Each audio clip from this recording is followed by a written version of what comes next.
Hello, Victor here, RestoringMercedes.com. Another day on a 500T. Today I spent my time and I replaced the Bendix wire. This is the last wire for the lower harness. Alright, so this is the white one here. Alright, so this is kind of difficult because the starter is far out there. So now the lower harness is fully done. No issues with wires anymore. Now here we have our windshield washer, reservoir, and coolant tank. So yeah, the wires were slightly messed up, so I got, I soldered them together real quick over here.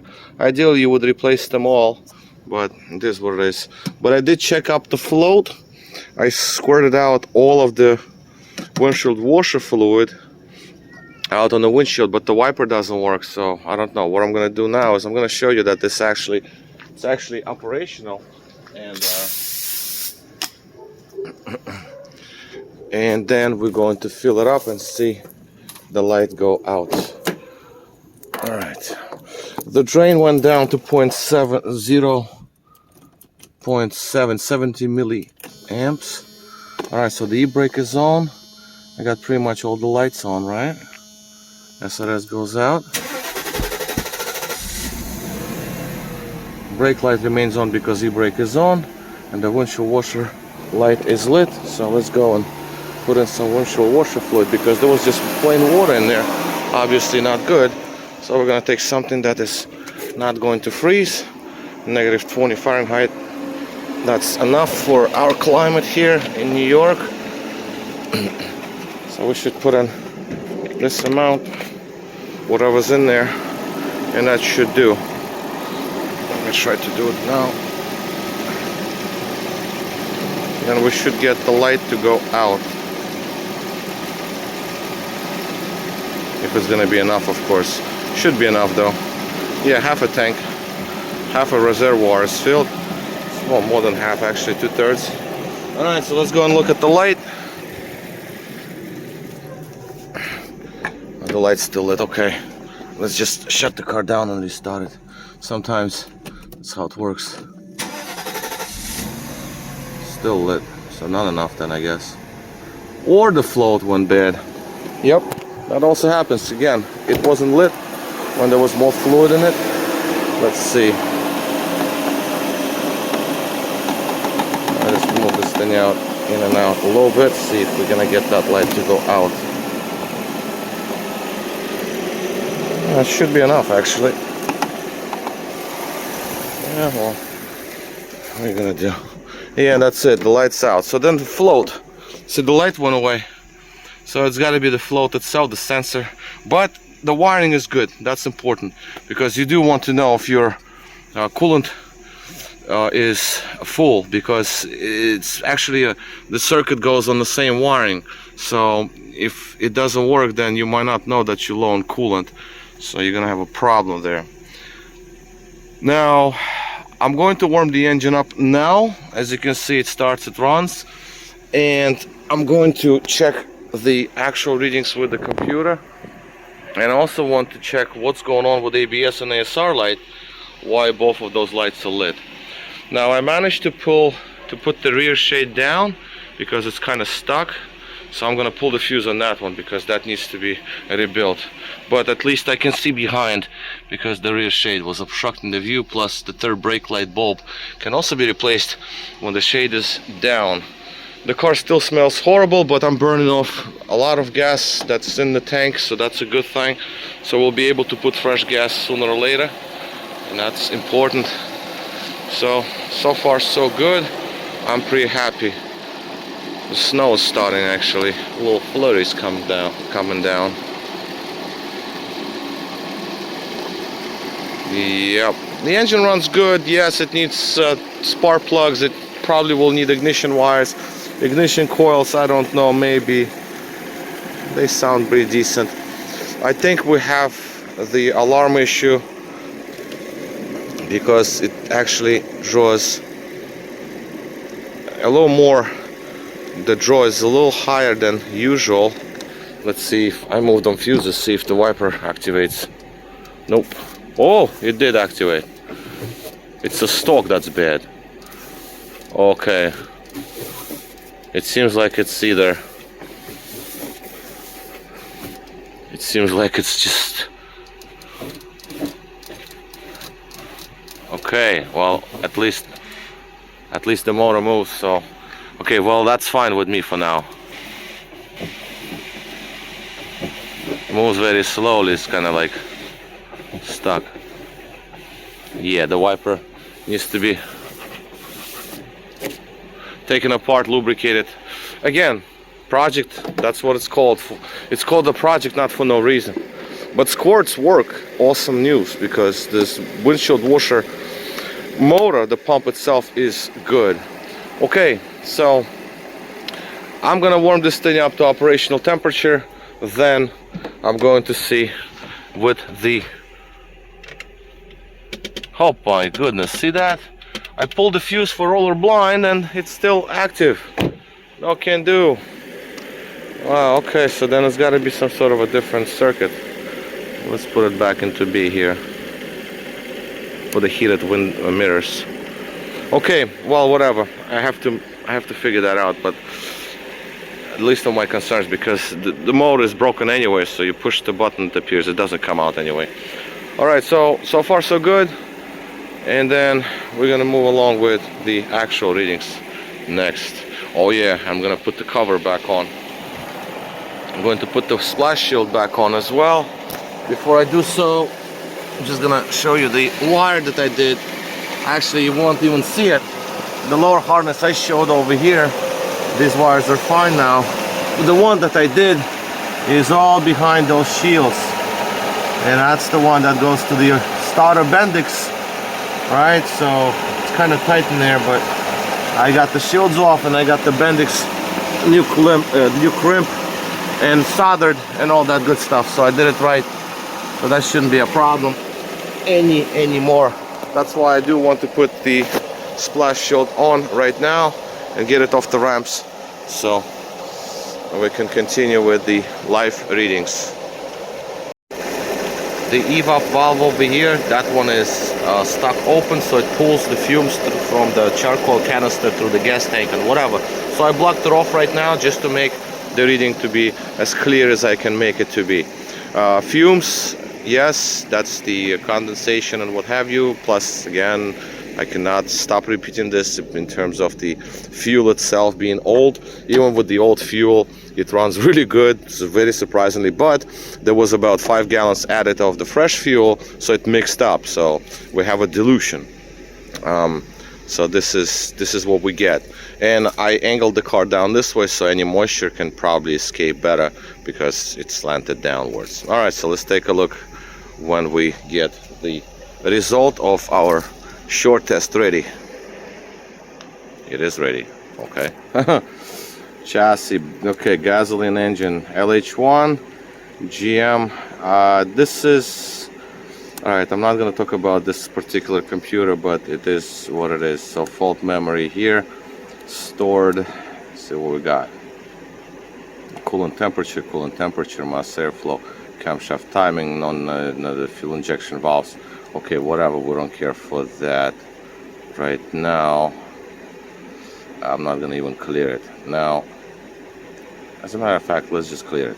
How about that? Yeah, let's just clear it. Yeah, let's see. Clear the codes, shut the engine down. It's 10 seconds.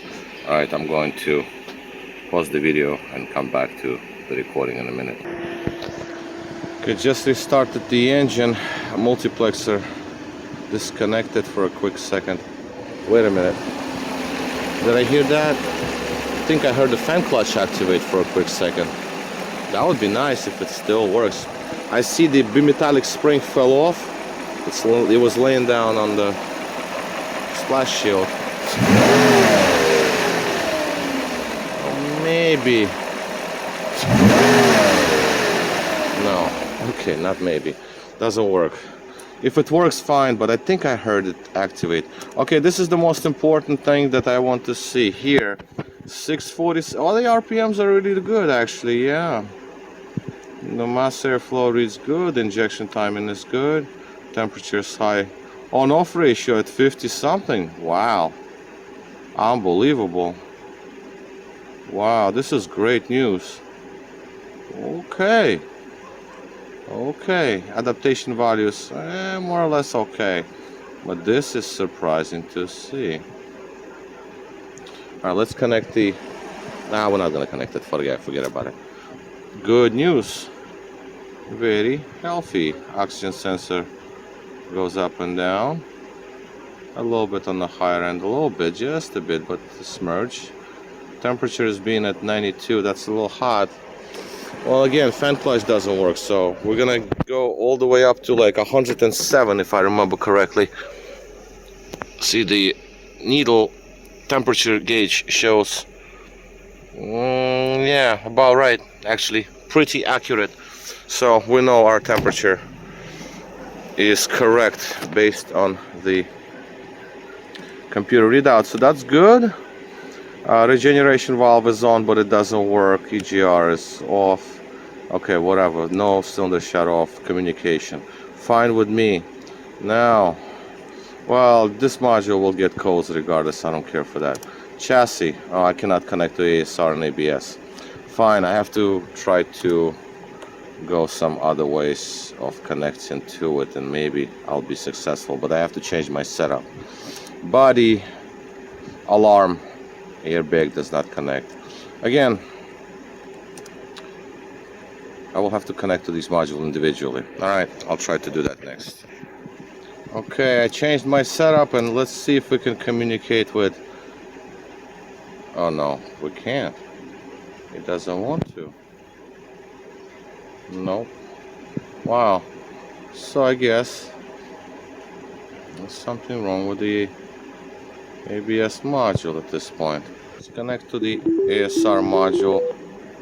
Let's connect to the ASR module real quick to see what's going on there, if we may, because previous setup didn't show us communication. Maybe that's gonna give us some hint why I cannot communicate to the... This is the eGas module I'm trying to establish the communication with, and it doesn't want to do it either. I'll just hope. Maybe. Oh, it did, you see. Alright. Set value potentiometer, start to lock out, idle, standard kind of situation, we don't care for that. Let's clear these. So just clear the codes from the eGas module, and we still have control module, stop lamp, and set value potentiometer stored. Very strange, I am not gonna lie to you. Very weird. I should probably wait a little longer. Okay, 0.43. These don't mind these, they jump around. I have my potentiometer reading fine. No shut off, RPM 630, compressor, idle speed. Yeah, we're actually okay. Even transmission selector shows. That's good. And we have no communication from the ASR, so that's our problem here. The ABS module, that is called also an ASR module, does not communicate. So okay, so while I was waiting for codes to clear, I removed the upper cover from the computer box, and what have we here? We have an ASR module from a 12-cylinder vehicle. That is not correct, I would assume, because this is a 124 chassis. So yeah, I don't know what's going on here and why this particular module is installed into our W124 chassis. I understand it's 500T. Let's see if it has the squares. No, it doesn't have the squares. Okay, well, obviously this module will have more pins to it. Some of them are not in use. The plug is there, no square pins. Okay. Interesting situation. Interesting situation. I have to cross-reference this particular part number. My computer cannot even communicate with this. So now we have communication with the ASR module. We're gonna try to do ASR pump pressurizing, and nothing. That thing is frozen.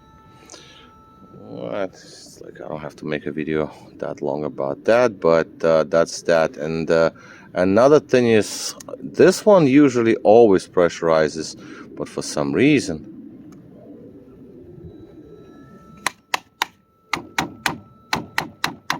Come on, bro. Come on. Throw me a bone. Not even this one pressurizes. That's the big motor right there. That's the motor right there. That thing to seize up, you know, but it's not pressurizing. Well, anyway, so that sensor, lateral acceleration sensor, that has a fault.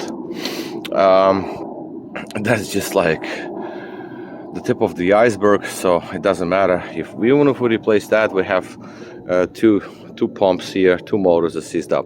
But anyway, it's not the end of the world, obviously, but if you were to replace the whole ABS unit, that's a problem, plus the bleeding of the whole system and left and right. So I mean, that's a job, but it's not the end of the world. I got the communication, so we're good. All right, so let's try to accelerate this car up and down the street. Oh, it's cold. ABS ASR situation, that's to be dealt with at a later time.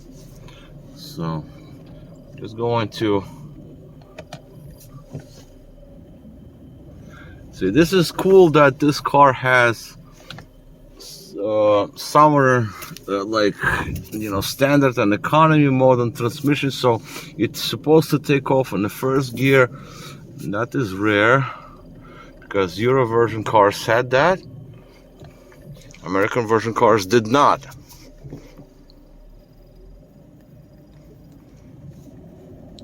Alright, so I'm gonna back up and I'm gonna just go up and down the street.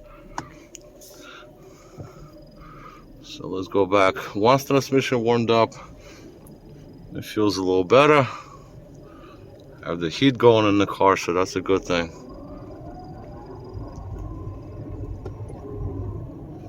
So just wanted to show what I'm doing here. So all right, so we're at the end of the street. Shifter bushings are surprisingly in good shape. Go, the cat. All right. Oh my goodness, Jesus Christ. Just peeled right off.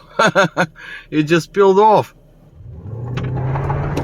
Oh my goodness, it's peeling off. Wow, okay, the engine is healthy. That's funny. I don't really do this, but first gear start, that's what you get. That's cool. Alright, whatever. I just want to see if it shifts through some gears. And that's all we got. We got to the end of the street. I'm not going on the main avenue over there. So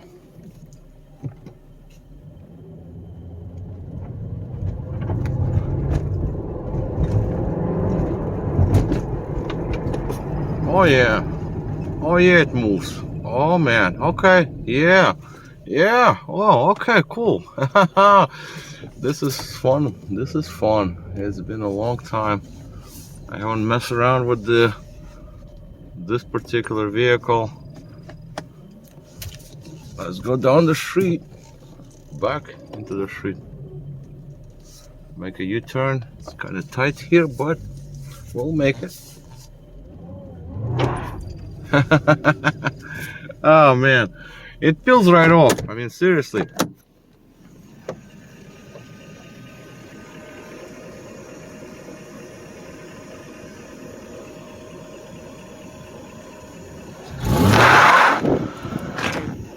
As you see, peeled right off. This is amazing, actually. Okay, the car is the engine is healthy. Okay. All right, one more time going down the street and that's it. I'm gonna go slow, then I'm gonna go into economy mode, second gear takeoff.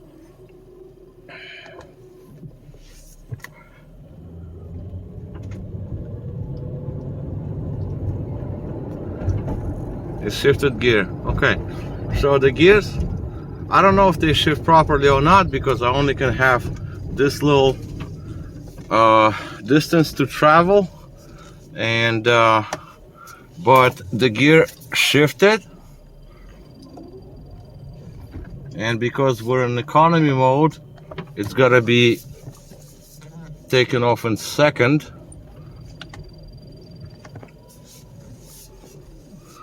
So yeah, you gotta run transmission. I mean, 15 years sitting. I mean, seriously.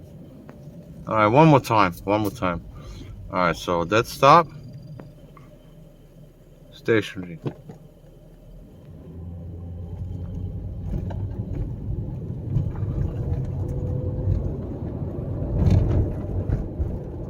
It shifted really good. Oh yeah, it shifted to the, okay. Yep, it shifted. I felt the shift into the last gear. Very nice. So, actually, I'm just gonna back. Alright, fine. For the sake of the video, I'll make another U-turn. I didn't want to, but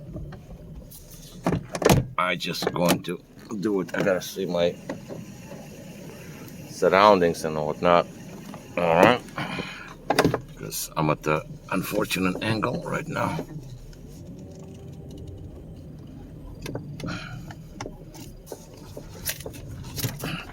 It is coming alive.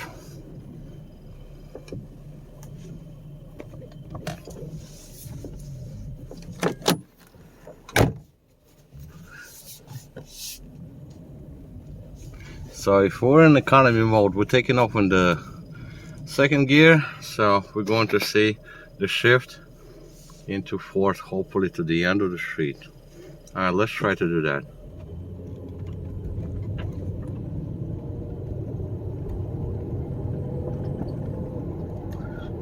Third. Well, I can't. No, I can't. All right, the car feels a little bit stiff. Maybe the rear accumulators are dead, but overall, this is a great result, regardless. So that's going to be all at this point for this car. There are a lot of things to do, no question about it. No question about it, but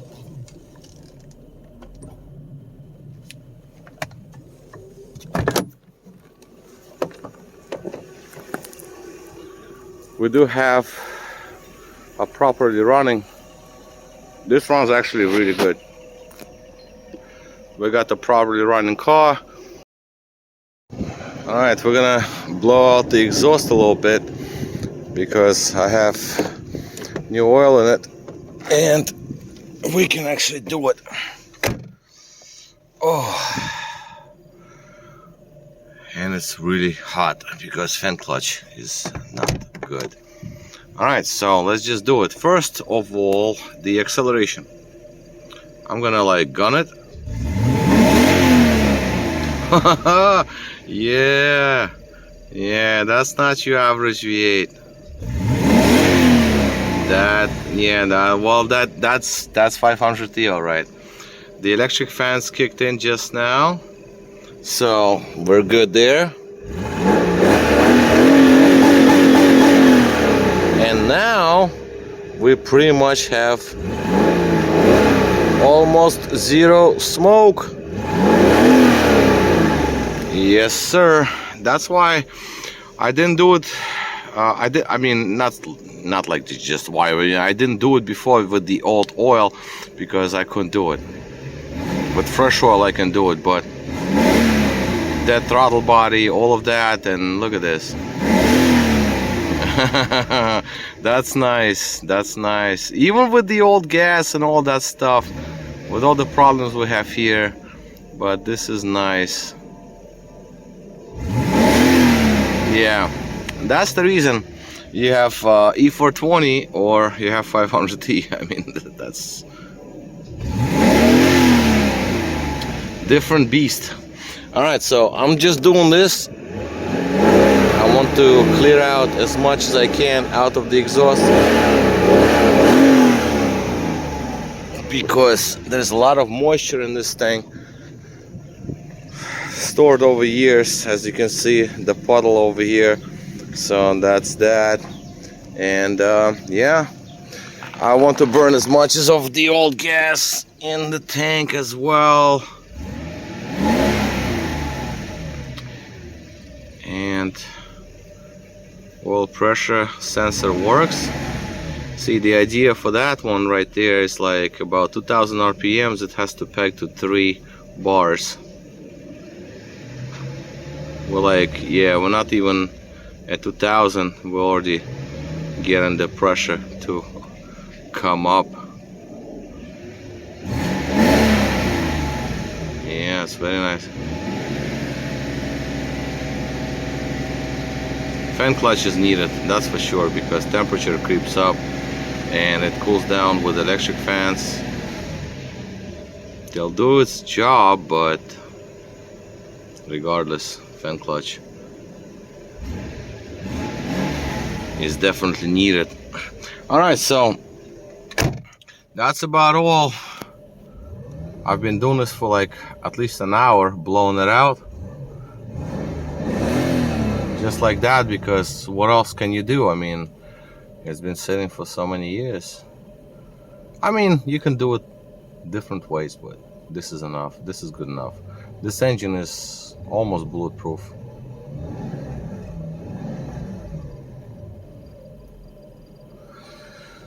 Alright, fans do their job. And the temperature went up from like 110 to like about 90. So yeah, and I still have heat. I have heat, so I'm sitting over here. I'm so cold. All right, so we're gonna go and park this car away, and that's basically going to be the end of it. And one more time, I'm gonna gun it. Peels right off.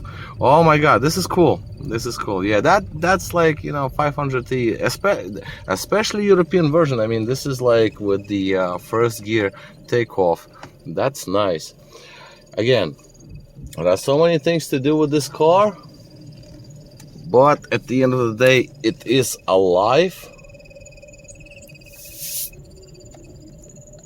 And I'm really happy with the result, to be honest with you,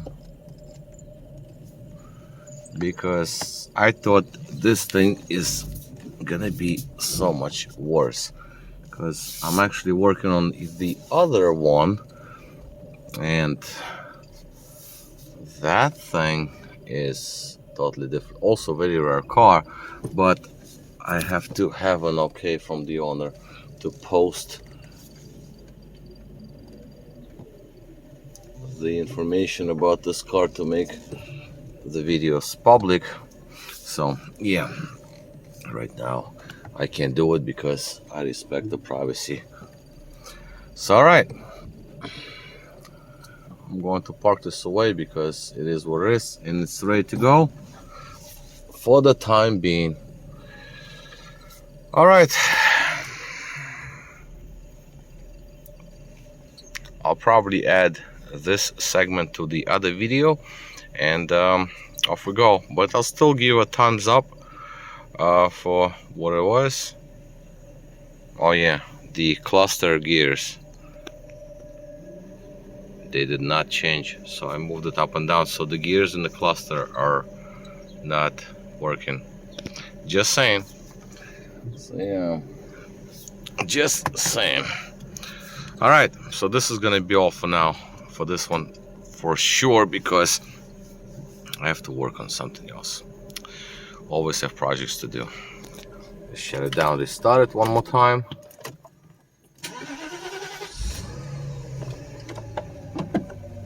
Door locks lock up for some reason. I want to be honest with you, I do want to disconnect the alarm system, because something's wrong with it. All right, just saying. And I didn't figure this out because that was not my agenda, but there's something wrong. I start the car, locks lock up.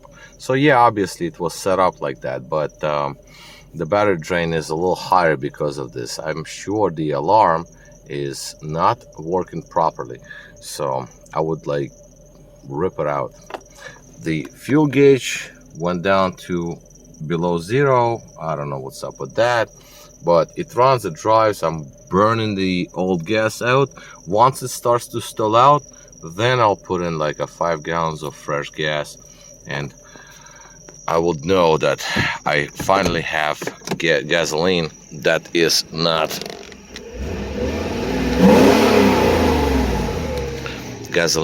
not mixed with the old gasoline. All right, so off we go.